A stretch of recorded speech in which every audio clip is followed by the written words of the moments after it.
اللي يعوز البيت يحرم على الجامع. معنى المثل غير اللي احنا نعرفه خالص.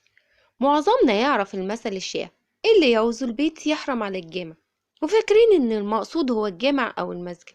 وحاشا لله، اكيد محدش يقدر يمنع اي شيء يحتاجه الجامع. علشان كده مش ده معنى المثل بتاعنا النهاردة. تعالوا نعرف مع بعض معناه ايه.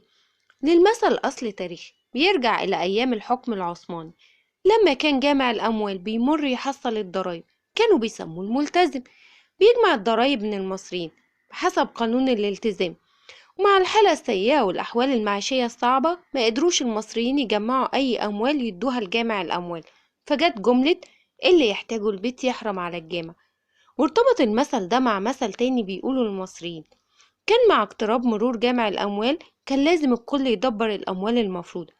كان ممكن يحصل أي ظرف لجمع الأموال وما يمرش عليهم، فجت جملة بركة يا جامع اللي جت منك وما جاتش مني. وهو ده كان أصل مثلنا النهاردة.